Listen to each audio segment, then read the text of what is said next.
Well, thanks for coming over, buddy. Oh yeah, man. I'm excited to do another episode of this because we have a group that could sit and talk TTRPGs, fantasy, D&D, Daggerheart, literally all day. All day. All day long. Love and, it. and just hang out and have a great time. So, Oh yeah, that's the best. So I figure why not put a camera on it? I'm cool with it. Yeah, why not?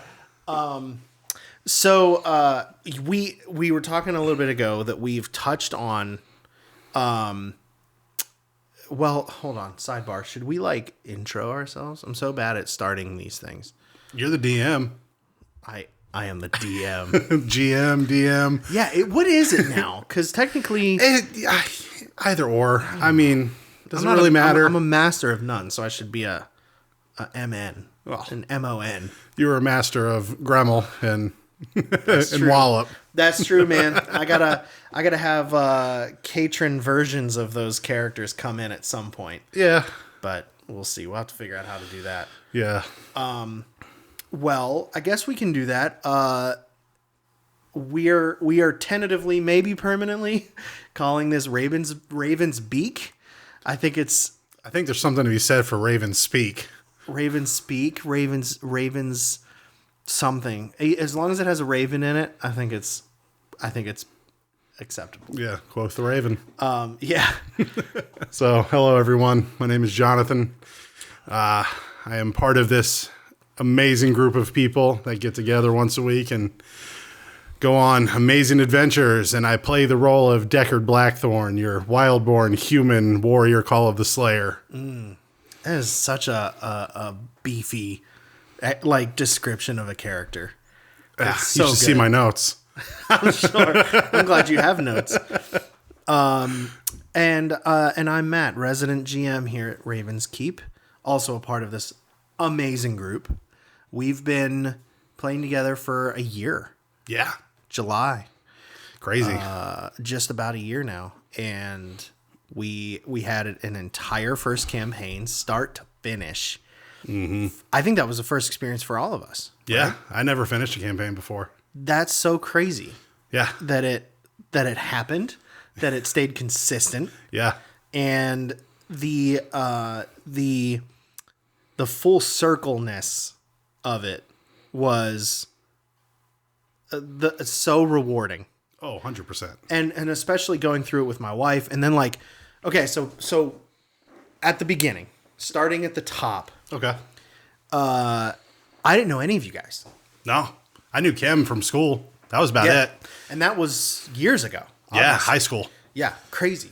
I mean, we had maybe one or two classes with each other, and then we graduated. Never saw her again.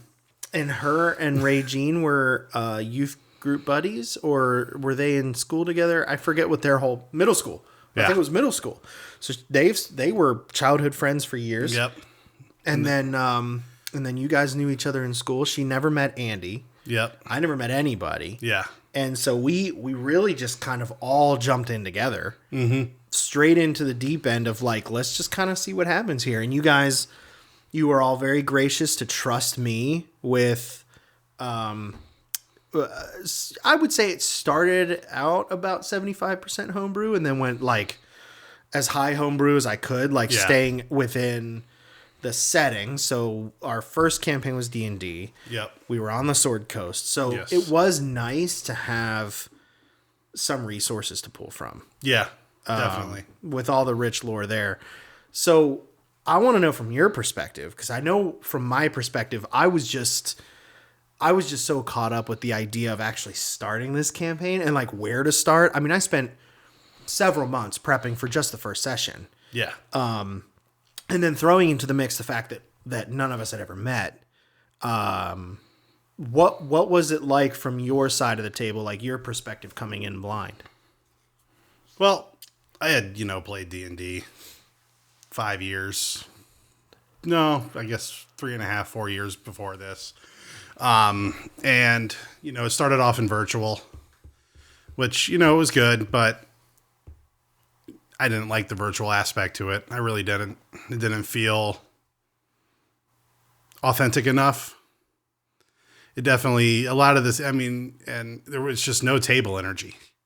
And playing at this table, realized how important table energy was. Oh my goodness, it's everything. Yeah, the moments that you get to share with everybody, it's just been fantastic. It almost feels like with virtual, it almost feels like it's like not happening in real time. Yeah. Because you're not in the room sitting next to somebody experiencing it with them. Right. And, there's people out there who only do play virtual, and they love it. And I love that for them. It's just not for me. Yeah. Yeah. Same. And then I was also part of another campaign that we met once every 3 months or so. Wow. Yeah. Didn't do much with it, really. So how do you, I know for us, playing week to week, it's challenging enough to remember all of the names and terms and like story beats and stuff. And that's even with recording them and a recap every week. Yeah. How in the world do you jump back in only meeting so infrequently? It was hard. It was definitely hard, but as it was a more mechanics heavy game than it was a narrative game. There wasn't much structure to the story, anything like that. It was just, here's what you're facing this time, go. Which is fun. Definitely fun. The DM, he was great. The DM was fantastic. He kept it fun. He always threw twists and turns in. He would throw a dungeon down, and there would be different things inside each room. It was crazy. It was a lot of fun. But what I was really missing from that experience was the narrative experience, which is the whole reason that was the main reason that what drew me to play in D&D or tabletops. That's really what I wanted to do, was just create a story with somebody. Yeah. Yeah, I feel like, I've said this before, I feel like there's two ways to play this game. To play really a TTRPG in general is there are the players who like the mechanical structure and kind of approach it more just like traditional gaming, where it's like a board game without the board, and it's the roll the dice to talk about numbers and math and does it hit or does it not hit, that kind of a thing. It's just turn by turn by turn, action by action by action.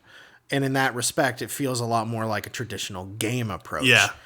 And then there's the players who want that cinematic, unforgettable experience of like literally writing a movie with your friends in real time and making it up as you go. And there are those players I've played with before where like they're kind of in between the two. Like they love the narrative, but they really lean on the mechanics and the structure. And of course it needs some sort of structure to feel like a game. But I definitely feel like the vibe that we wanted to do, and certainly what caught me with D&D, was that it's theater of the mind, fiction first, and the unbelievable power of the human imagination. Oh, yeah. I couldn't believe it. Like when I first experienced it, was just like, I'm so suspended in disbelief of like the reality of where I'm sitting that I feel like I'm actually, like there's actual stakes. Yeah. Yeah. Like it actually means something, this make-believe-ness that we're doing.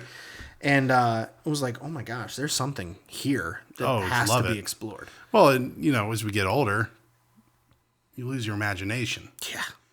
And doing this once a week, we get to tap into that and keep the mind is a muscle. You got to keep working it. And the fact that we once a week get to flex a creative muscle that adults typically grow out of because of the day-to-day grind is just fantastic. I love it. I look forward to it every week, just to see what are we going to get into this time. Especially now. And we'll get into that.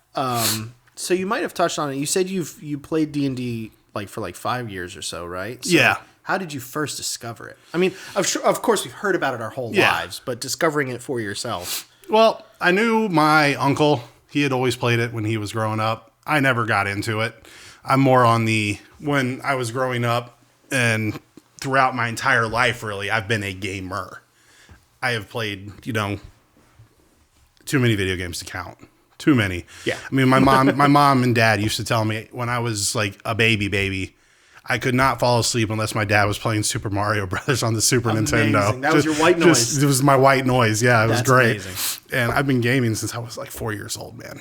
Yeah. 31 years later, 31 years later, I'm experiencing Clair Obscure Expedition 33. And yeah, if you haven't played the game, everyone needs to play this game. I know, man. We need to set aside time to sit down and play it properly. But no, I mean, getting into D&D, it just, like we were talking about, I missed being able to just come up with something. Yeah. Flex the creative muscle. Flex the creative muscle. Yeah.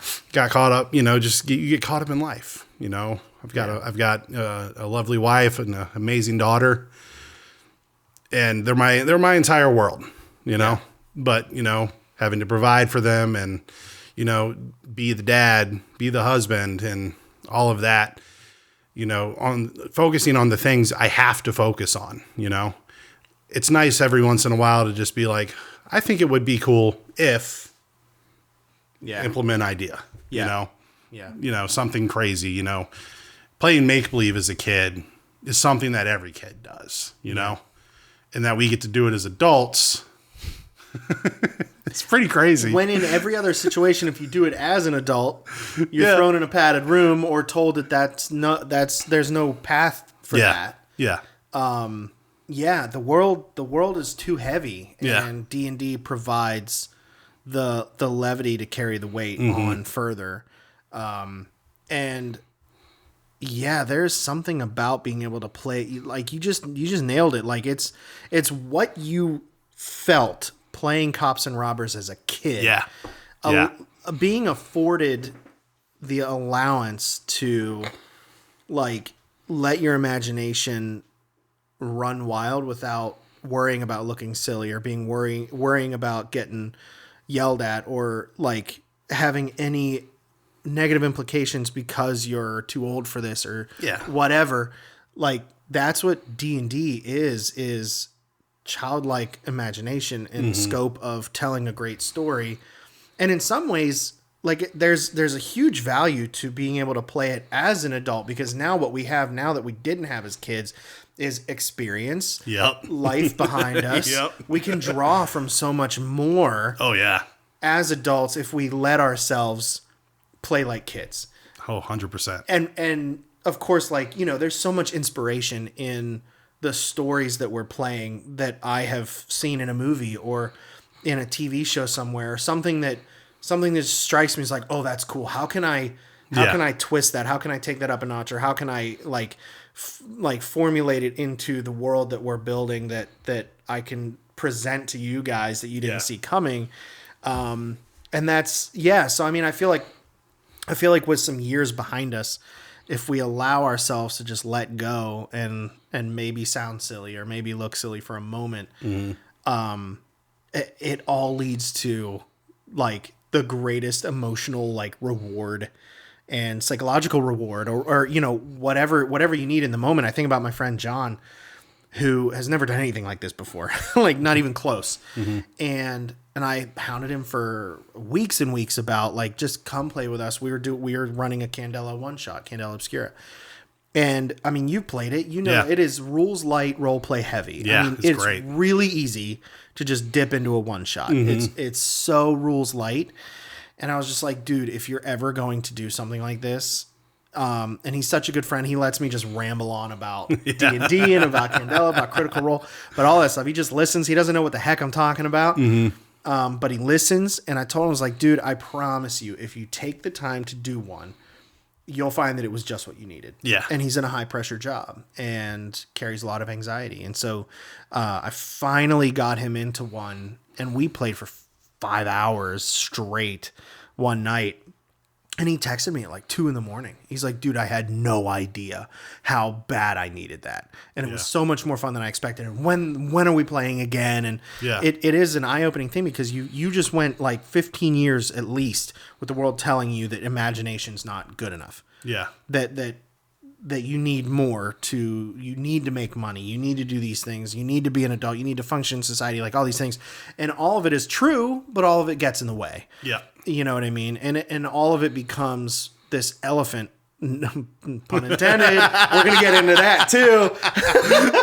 But it just kind of kills the child inside, man, and we're here to reawaken it. Yeah, but it's a beautiful thing. So on that point, we need to talk about character creation and your approach to character building, because Kim and I talk constantly about how well your characters are fleshed out and how good you are at building a character that is believable, that is understood by you, the player.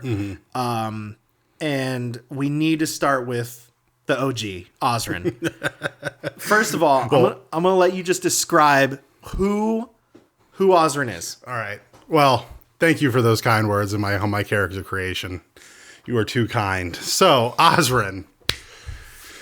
For those who don't know, Osrin is the character that I played in our first campaign in D&D, and he was a Loxodon, Circle of Spores druid. For those who don't know what a Loxodon is, it is a bipedal elephant with, the hooves of an elephant, but the hands of a man, because D&D. Yeah, why not?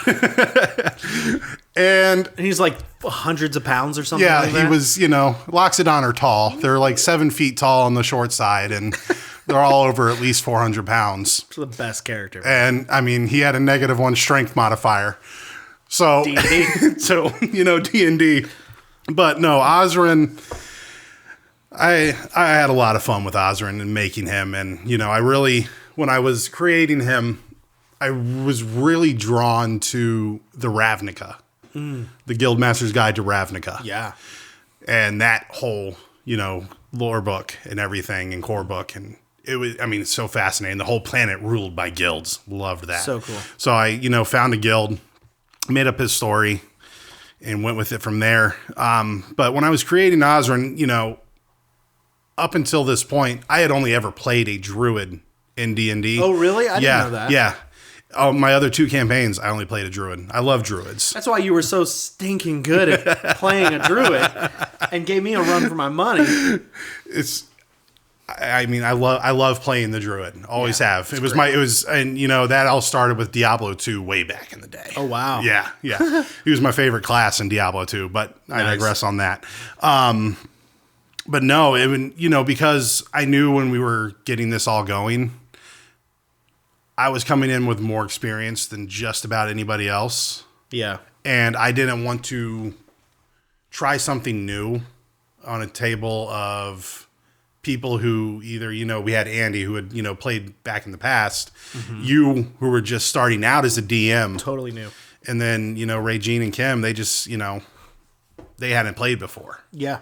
So I was going to do something that I knew how to play just for the sake of everybody. Just so I also wasn't trying to figure out mechanics and stuff like that.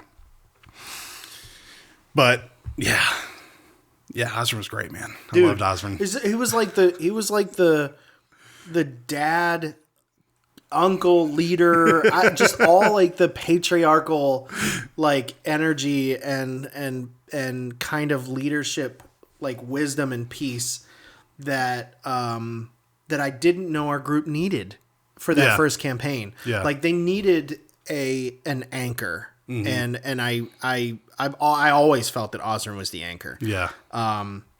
And because we had Osrin the Druid, we had Kim was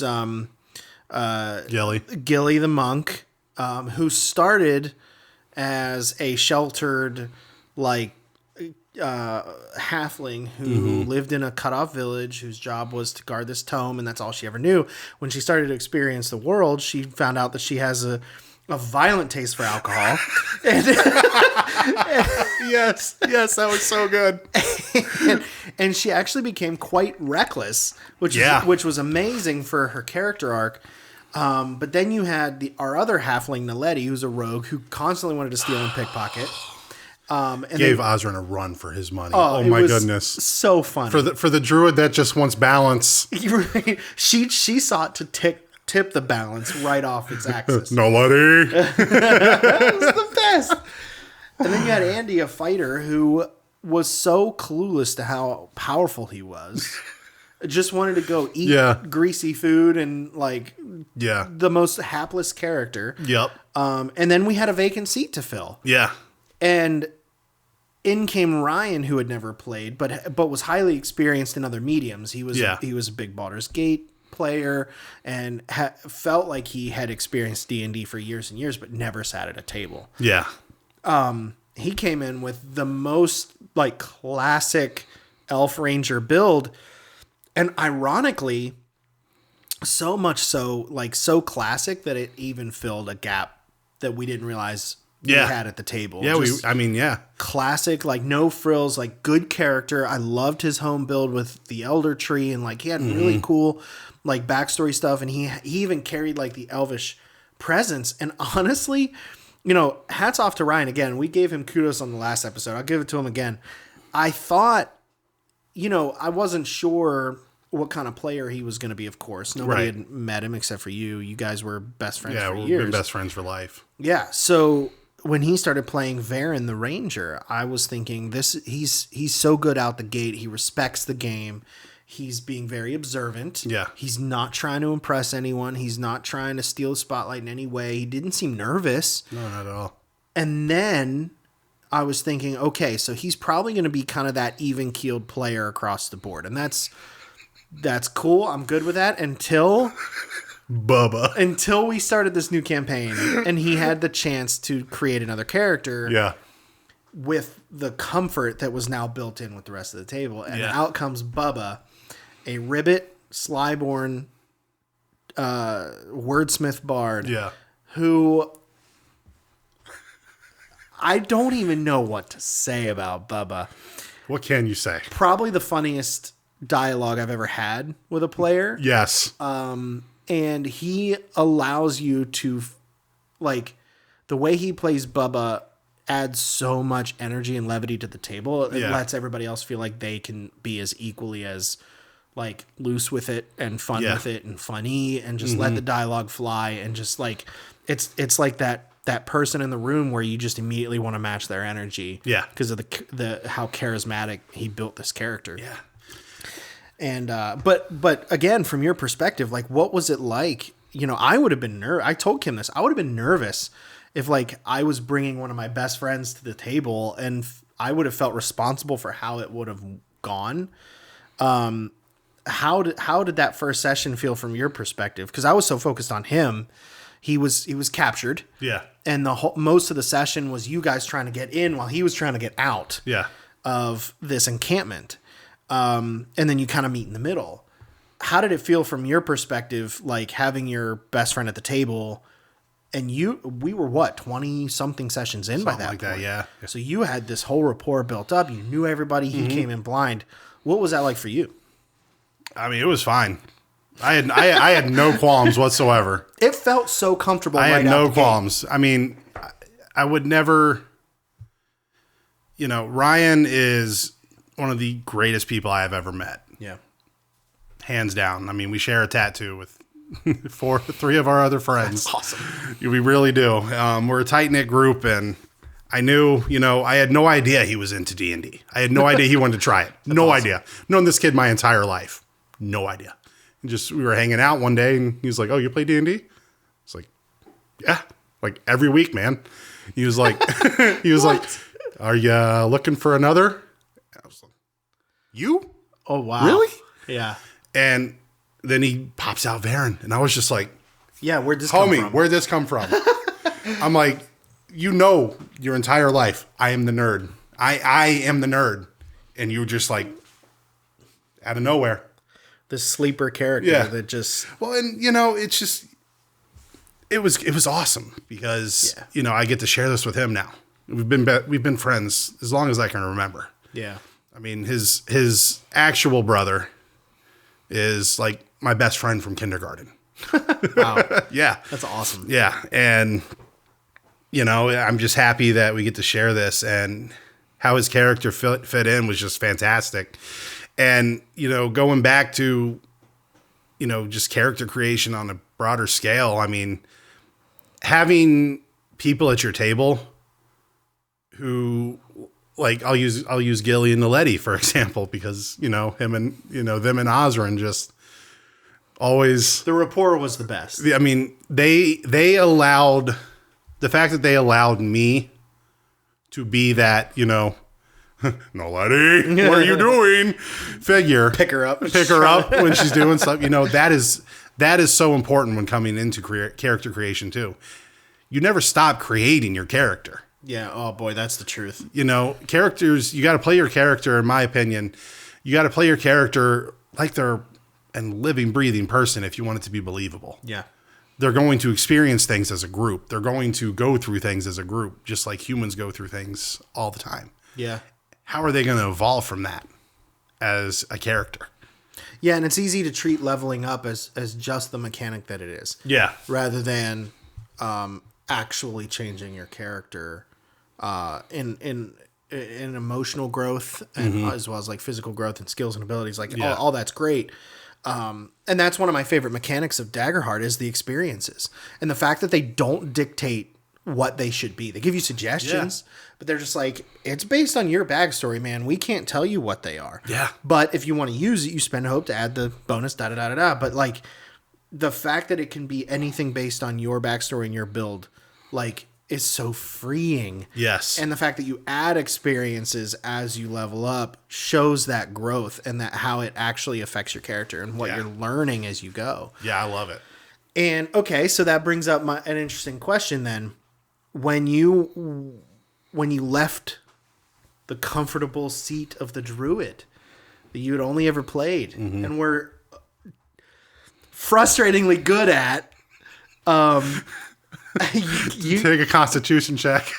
Yeah, dude, you kept me on damage. my toes, man. But it was such a great learning experience. Like I needed that to get me to look out for those things. Yeah. It's so easy to miss all that. Oh, When yeah. you're managing everything, it's so easy to miss those things. So to have someone who was so familiar with your build, Kim never played a monk. No, Ray G never played a rogue. Like they never really played a campaign ever. And so having somebody who's so familiar and comfortable with that build was like having an assistant at the table. And it was very valuable for me. So I always appreciated it. But what was it like going from Osrin the Druid, comfortable, this build, these spells, to Deckard, who you're playing now in our campaign, everywhere podcasts are enjoyed. And See what you did there? yeah. Deckard is so different. So different. I mean, in every way different. So different. But equally as well built, fleshed out, understood by the player who created him.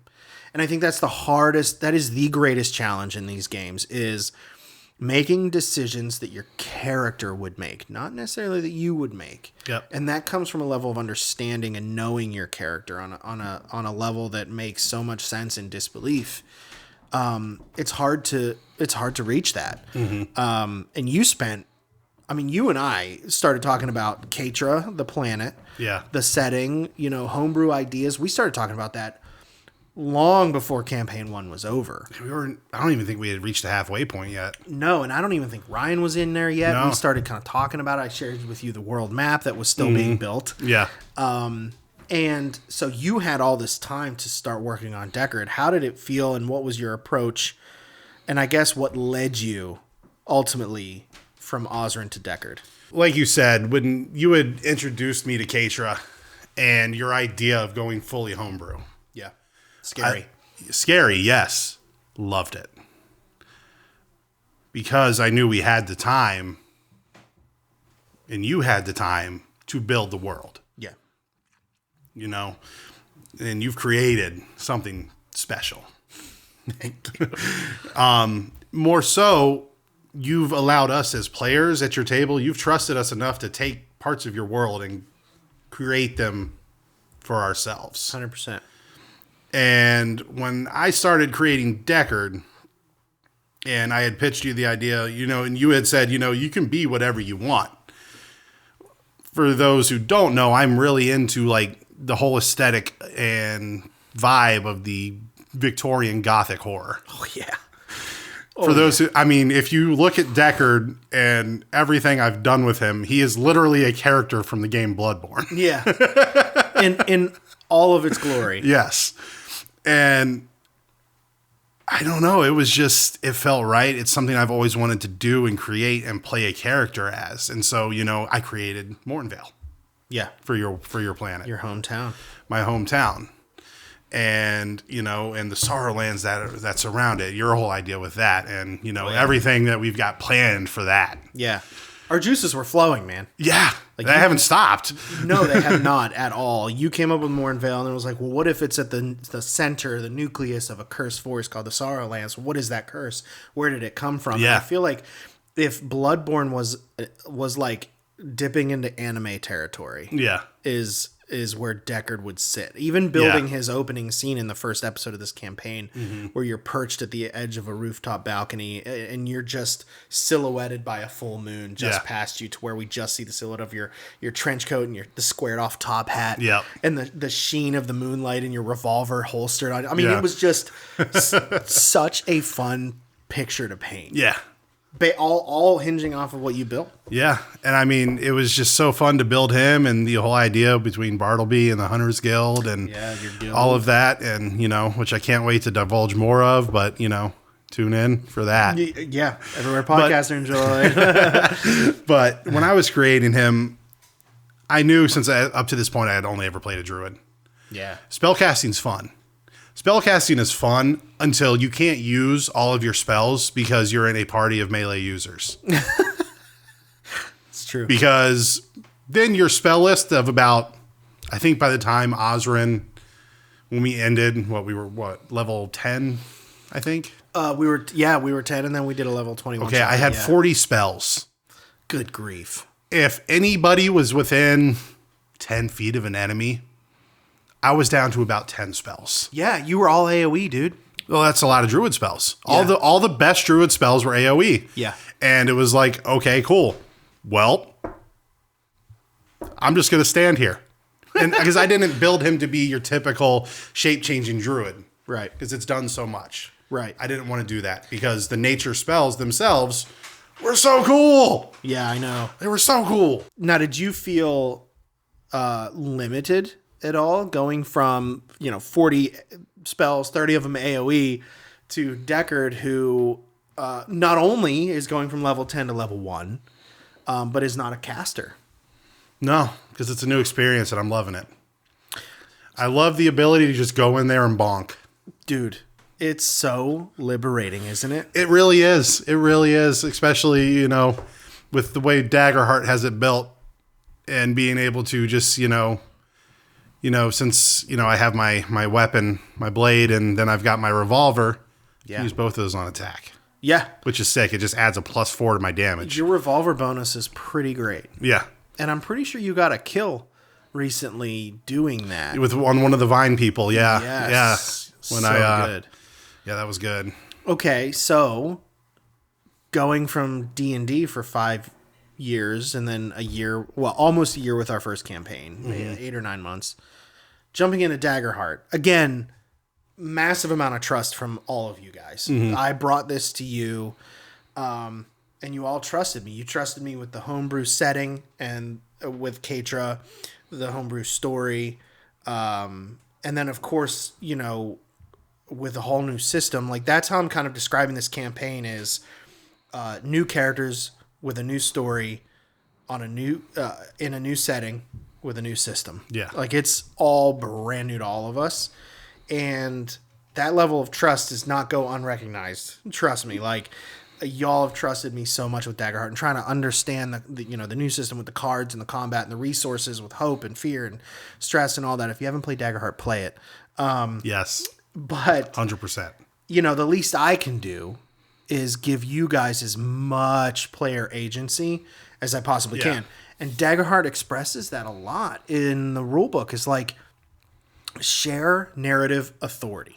This is not anyone's story, it's everyone's story. Yeah. And my rule number 1 since day one has always been never to tell a player no. Now, obviously, there's brackets around that. Oh, for sure. For sure. There's a lot of player trust. Brackets. brackets. There's a lot of player trust that comes with that I'm trusting you guys to know the game, to respect the table, and to know your characters. Yep. To allow me not to have to say no. Yeah.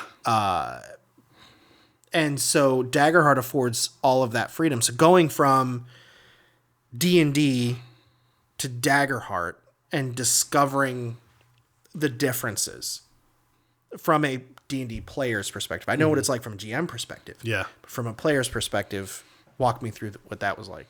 What I found personally myself most refreshing with Daggerheart is the freedom that the players have to be their characters. Yeah.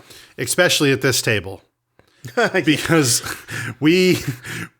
everyone here has created an amazing character. It's the best group, man. I mean, you've got Kim who made Mozzie, and, Deckard doesn't understand why stepping on grass is a problem,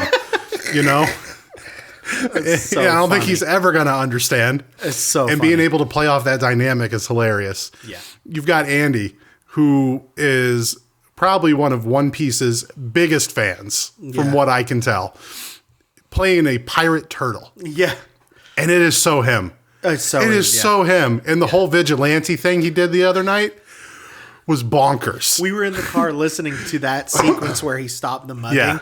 and Kim was like, "Oh my gosh, he's Turtle Batman." Yes, he was Turtle It's like- Batman. Oh, it's so good. It was so good. And then Regine and Clorinda. Yeah.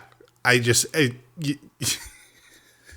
she awkward. the socially awkward, but how well she has complimented Deckard in as far as his research of monsters and killing monsters and things like that.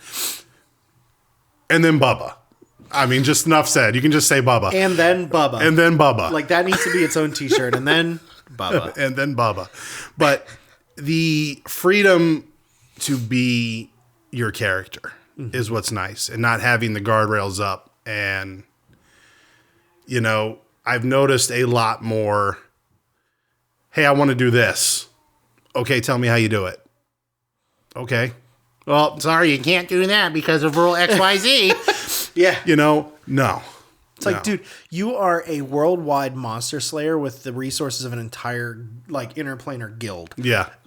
You can't tell me that you can't climb the wall without a roll, and then you roll poorly, and then you just happen to fall down. Right? Come on, dude. Come on. Yeah, you climb the wall. Yeah. You're fine. I definitely think for a narrative-based game, Daggerheart is a clear winner. I think so too, and I think allowing us to go into the deep end of a homebrewed setting with a freeing system has been so eye-opening. Yeah. And what we're able to kind of play around, it feels more like play. Mm-hmm. Yeah, it really does. And especially coming off the heels of, we ended the first campaign at level 10, and then we did a level 21 shot to reunite the characters, and it was fun in its own right, but it was so much to manage. I never want to play a level 20 D&D thing ever again. Never ever. again. I'm sorry to all of you high level D&D players. Never again. Storm of Vengeance is nice and all, but my goodness, having to do all the math and all of the reactions and all of the da da da da da da da da da.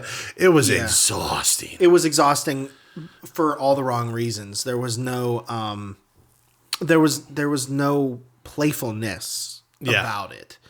And what I love about with how Daggerheart is built is you have your sheet, which again is simpler and more graphically pleasing. But you also have your cards, and it's just like this right here, this little block of cards is everything that I can do. Now, how can I...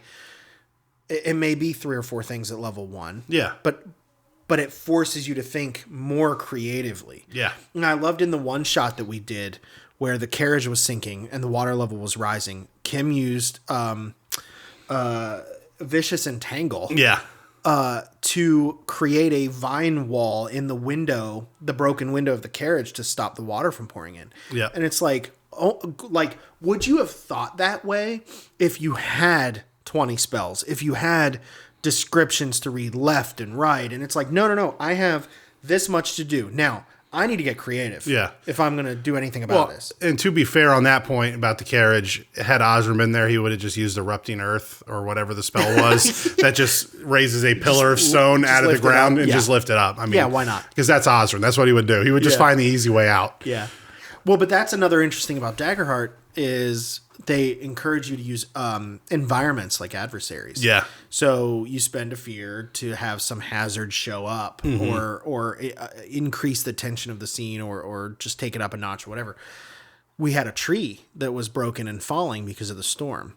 Once again, she being the smallest twig plant of you all used Vicious Entangle to hold the tree up. And it's like the creativity of spells in and out of combat, I feel like shines better the less you have. It's like quality over quantity. Yeah, it forces you to think about how you could use them in different situations. It's so much fun. There were so many spells in D&D. You had a spell for every situation. Dude. But you never picked like the boring spell. Yeah. Because it wasn't going to do X amount of damage. Well, and honestly, man, like from a GM perspective in D&D, I felt like it was really hard for me to just give you guys what you wanted because I was encumbered by, okay, wait a minute. What check would that be? What roll would that be? What saving throw would that be? Do you have enough movement to do that? Do you have enough strength to do that? Yeah. Whereas Daggerheart, it's like, oh, you want to try and lie to this guy? Make a presence roll. Yeah. And that's it. That's the end of it right there. Or if you're like Bubba and you're a Slyborn, you have advantage on that stuff. You make one roll, even if I call for a roll, which I will admit with Daggerheart, I have found myself calling for rolls less. Yeah. And because I feel like I'm allowed to. You know what I mean? Right. I feel like I'm allowed to just let you guys do what your character would really honestly be able to just do. Yeah. I'm just glad that first of all, I'm glad that it's working out. Yeah. It's been a lot of fun. It's been a lot of trust and it's been a lot of new. So yeah, man, like it's been the most rewarding experience just watching you guys play. Yeah. I mean, I'm thoroughly enjoying Daggerheart. It's a lot of fun. I love it. I love the creative freedom it allows the players to have and the GM to have and all of that. And that's not to say D&D's bad. D&D is a fantastic system. It is the basis of the systems. Let's be real here. Yeah. And it has its time and place for everything. However, I think with our group and what we're trying to do, Daggerheart's a better fit for us. Yep. I agree. So on that point, we talked about virtual versus in person. I have not done a Daggerheart virtual game. Not that I ever really I never really want to, but I feel like so much more so with this system, you need the table energy so much. Yeah. And looking at this group and these characters, going around the table, we're all so different. Very. Like, you and Mozzie could not be from two different worlds, like farther apart.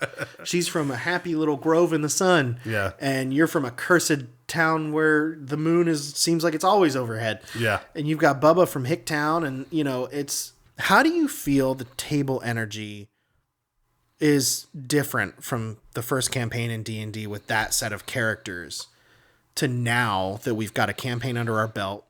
Totally different characters in a different system. Do you feel like the table energy is the same because the friends are the same? Or do you feel like it's different? And if so, how? I think it's definitely different. Yeah. But in the best way possible. Because we all are friends now. Yeah, we're tight. We know each other. We kind of have an idea of, when Andy opens his mouth, I know it's either going to be eat food in character. Yeah. Or do something so off the wall and so beautiful. Like Turtle Batman. Turtle Batman. He always comes out of left field with these things that you have no idea where they're going. Yep. You have no idea where they're going. You just have to be along for the ride. And you just have to go with it. And you do. And what I'm really, really enjoying so far with this campaign and Daggerheart is that, in our first campaign, it was like you had this one encounter together. Hey, 3 months later, you all are best friends. Yeah. That's not the case here. We have all taken such time and put so much care into creating our characters. Our characters are getting to know each other in world as people would get to know each other. Yeah. we all have our secrets. We all have our backstories that, I've divulged a little bit. Some have divulged nothing. Yeah. And learning how your character to react to this certain bit of news or whatever, or anything like that, has just been such a fantastic experience. And the energy has just been, mwah. Yeah. It's been so good. I feel like it's had a level of comfort and excitement. We're all just, it feels electric, man. Yeah. Like the unknown around the corner and allowing, certainly for me, allowing you guys just as much world building authority as me. And I hope it's okay, because I know I threw I you love into it. the deep end this past week when I was like, so you enter the city of Cape Row. Jonathan Deckard would have been here Yeah, before. man. What's it look like? Yeah, man. I was just not ready for that. I know. I was like, okay, you had just told me everything and I was processing and you said, hey, what's this city look like, my guy? I was, brother. Brother. No big deal. Build a city real quick. Yeah, okay. So I was just like, old Germanic. Yeah. Yeah, let's go there. Red roofs. Boom. But dude, what you did became what Cape Row is, and how you described it is different from the capital city of Windrock where you're going.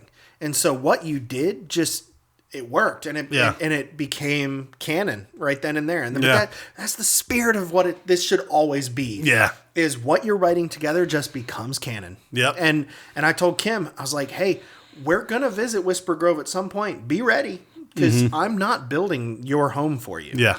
I want you to do it. Now, if you want me to do it, I've got ideas, but I'm gonna shut up, because I got enough to manage. I have enough to pivot and improv and come up with. I want to see what you do with this world, because in truth, I operate under the understanding that all y'all's ideas are going to be better than mine. And as a collective, we're going to always blow each other's minds. Yeah. If we're all creating and if we're all writing this amazing story that is just getting started. Yeah. Like, and I feel like we're finally we're 5 episodes in. We're going to do episode 6 this week. Yeah. And I feel like we're really starting to get into the meat and potatoes of it. Yeah. And this past week was a big one. Yeah. And some seeds were planted and some hints were dropped for the larger plot at hand. And you guys being as amazing as you are, allow me to get my head around the scope of the campaign. Just knowing that we're in it together, and I've got your back, you've got mine, and I wouldn't change a thing. No, me neither. About what goes on in this room and who it goes on with. Yeah, me neither. I'm just honored to have you a part of it, man. Thanks, man. Thanks for letting me be a part. It's the bomb. It's so much good. Well, that's all I had. Cool. That's all I got. That's all you got. Yeah, man. I love it. Well, thank you, buddy. Yeah, man. This Thank has been you. the bomb. Yeah, man. Until next time. Until next time. Until Thursday. Until Thursday. I can't wait. Yeah, me neither, dude.